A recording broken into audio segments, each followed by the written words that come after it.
Hello, this is me, post Final Fantasy. The game was epic. I had a great time playing it. This is me pre-Final Fantasy II, excited to finally play through the game in its entirety.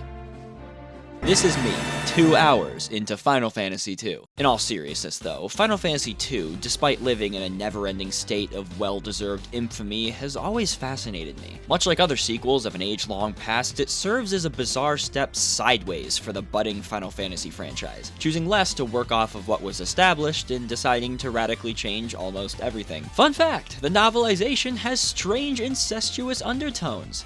Won't find that in Mount Urger. This game right here, good or bad, deserves its spot as a black sheep solely based off of the radical changes from its predecessor. The act of throwing away what worked in favor for new, different design philosophies that call the competency of the product into question. I'll never understand why franchises do this. You have a big success story like Final Fantasy I, and your first instinct is to write a sequel with a primary party member whose defining trait is speaking to beavers. I think there's a keyword in there somewhere. No, not that. Instinct.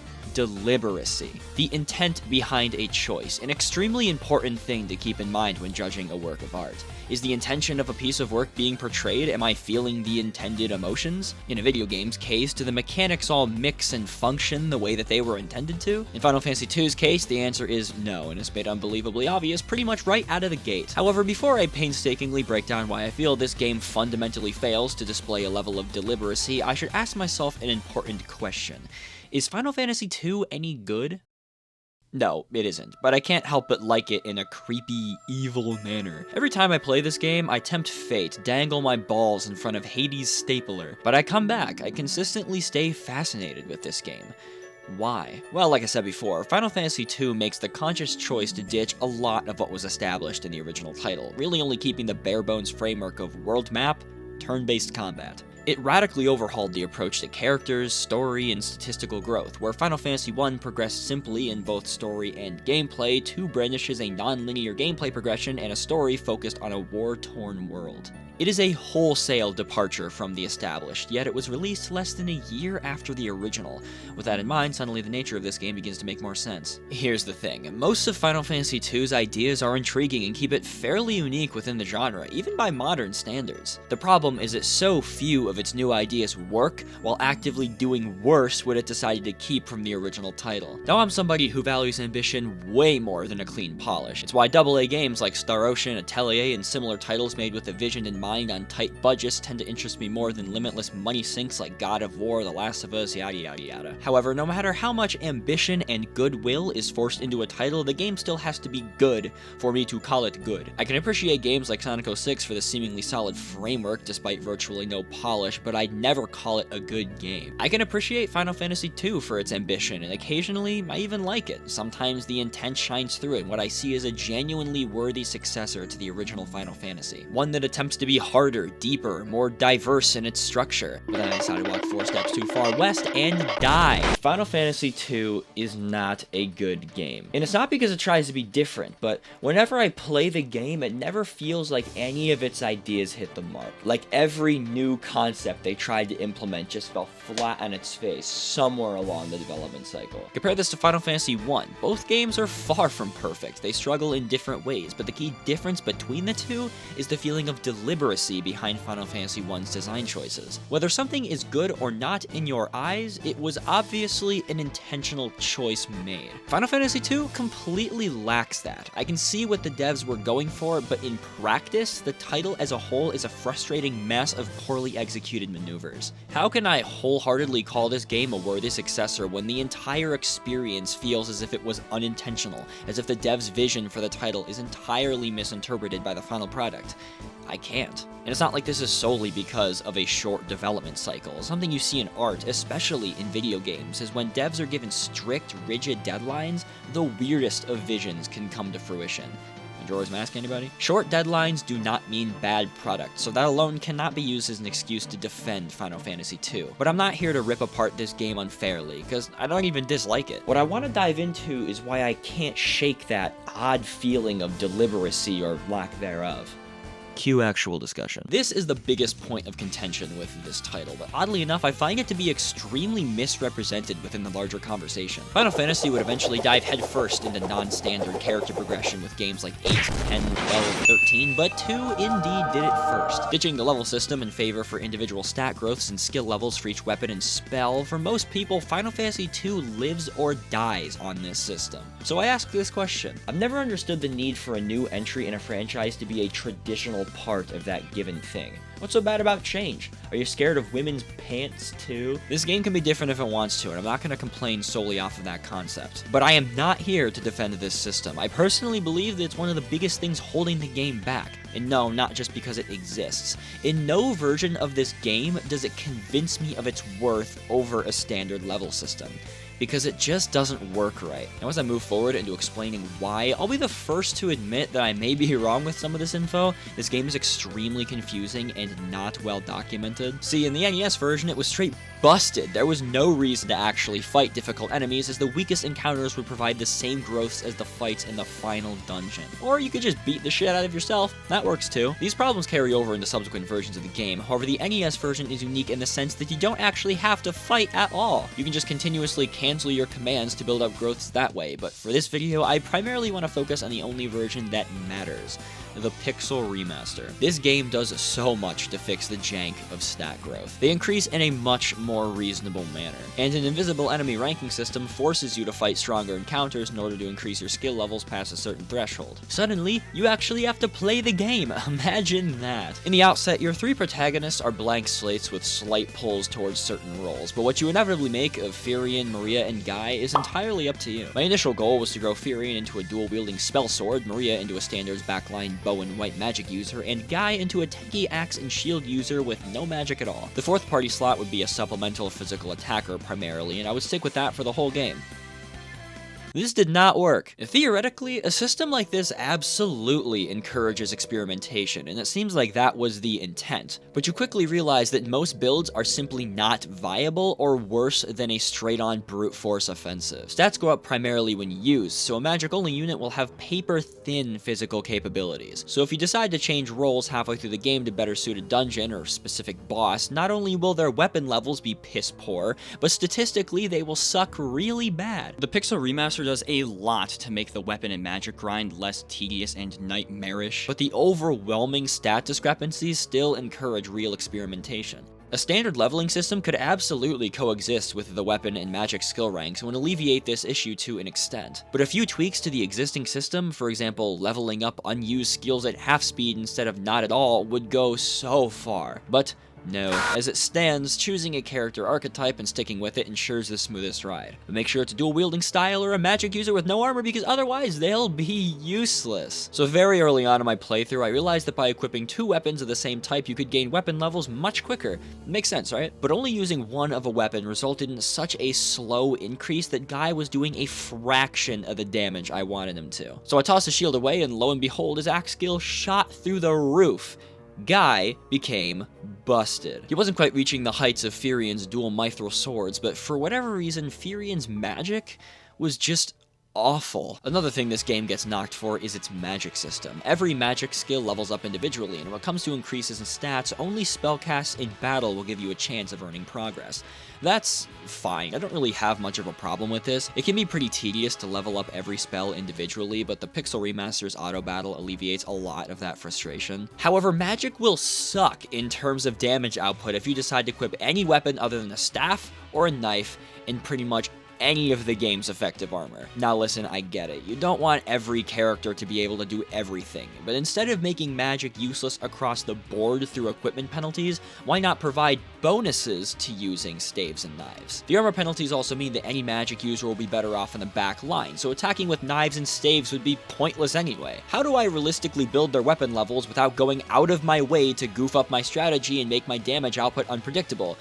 you can't. Realistically speaking, your best bet is to stick to a single weapon on every character and choose right out of the gate whether or not they'll use magic, because hybrid strategies are restrictive. About halfway through the game, I swapped Fury into a bare-knuckle brawler to avoid this magic damage penalty. You know, the character is known in lore as the master of all weapons or whatever. He is now gangster as shit. It's not like establishing restrictions is a bad thing, but absolutely none of this is told to you, so attempting creative builds is most likely going to backfire since the rules are not clear. Even with the changes ushered in with the Pixel Remaster, the fundamentals behind the system still don't reward creative play, which sucks, and I am crying so very hard. I can't imagine that this is the kind of play the developers intended, but in Final Fantasy II's case, the dev's intent is called into question. Pick your jaws up off the ground, everybody, as I present to you the worst thing ever.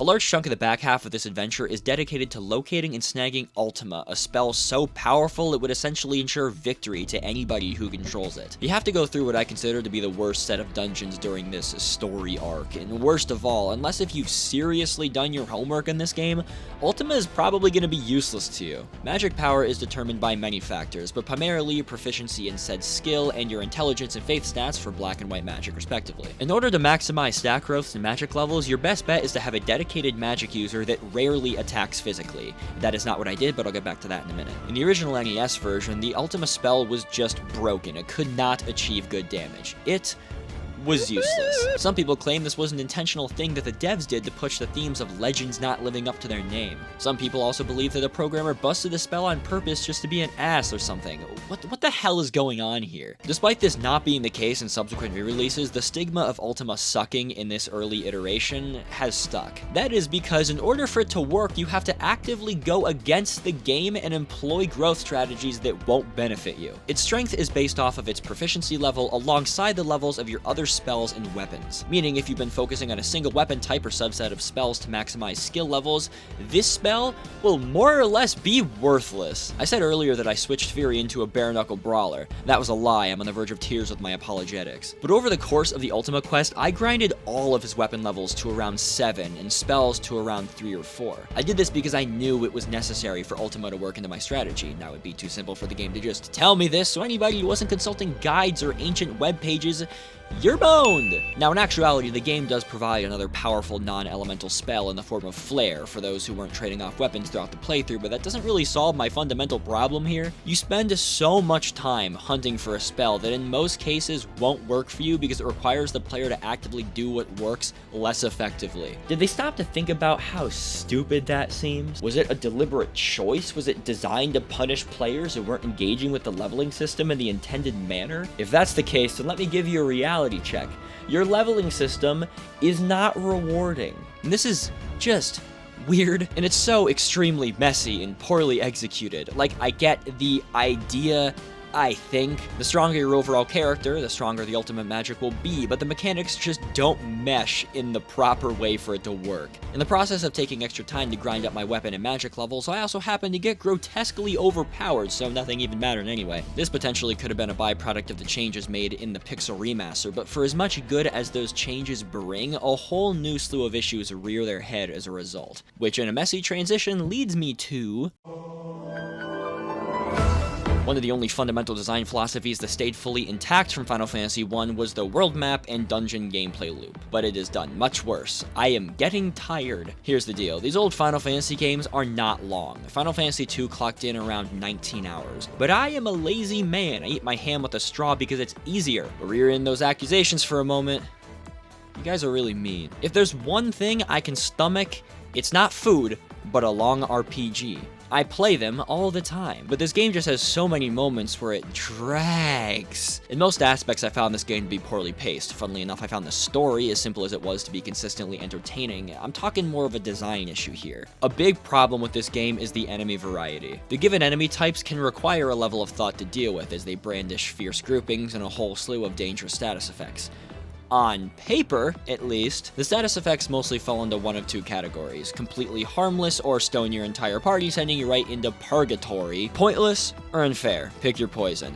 I do like the frog effect though. The real problem lies in that you fight the same shit way too much. For a large chunk of the early game, you'll be running across this chunk of map, slaughtering copious amounts of goblins and vines. It gets so absurd that the encounters will eventually just stop rewarding you skill levels. Oh, but be careful, walk a step too far left and risk getting instantly slaughtered. One thing I praised at length was the original Final Fantasy's world design and how it rarely allowed for the player to submerge themselves in water too deep. Final Fantasy II technically allows you to more or less walk across the small map from minute 1, and does a very poor job at indicating changes in enemy encounter pools. You know how Dragon Quest I would indicate a jump in difficulty through a bridge? Yeah, none of that here. Something you'll hear from just about everyone that's played this game is that upon starting, they got too curious and headed out west in search of landmarks. This would then happen, consider your progress lost. Final Fantasy II's world map takes one of my favorite aspects of its predecessor and turns it into an unabashed frustration, which leads me to believe that they just didn't design it with the proper philosophies in mind, or they just fucked it up by accident. Dungeons don't really fare much better. I like the extended length, but this is where the obscenely high encounter rate becomes a big problem. The dungeons can drag and drag and drag and drag, and I forgot my point, it dragged so hard. The layout of dungeons are also kind of whack. I like the process of traveling up and down floors. It creates a sense of depth, like these caves and ruins are actually something I could get lost in. But strewn about all of the dungeons are these trap rooms that when entered place you smack dab in the center. The encounter rate is then jacked up to 1,000,000 to make sure the player is getting enough fights under their belt to sustain the difficulty curve. I think. This has to be one of the most vile, annoying, cheap, lazy examples of dungeon design I've ever experienced. And what's worse is that occasionally the rooms will be full of chests, so make sure you check every single one! The Pixel Remaster dramatically decreases the encounter rate in these rooms, so now dungeons are just full of rooms that serve no purpose. This problem is exclusive to this version, and goes to show that even modern Square has trouble deciphering what design elements should be in this game. Obviously, I'll take the empty rooms over mind-boggling trapdoors, but it does leave the dungeons feeling empty, like something's missing, because something is. It's pretty blatantly obvious to see that this game tries a lot to differentiate itself as a sequel, and a lot of that seems to be in regards to the difficulty. More severe damage reduction, high-level enemies, trap rooms all over the place, a higher encounter rate, chunks of the world that can quickly kill an unsuspecting player, more prevalent status effects. All of this only serves to make the game annoying, because in reality, it's piss easy. I got so over-leveled, it was comical. I laughed.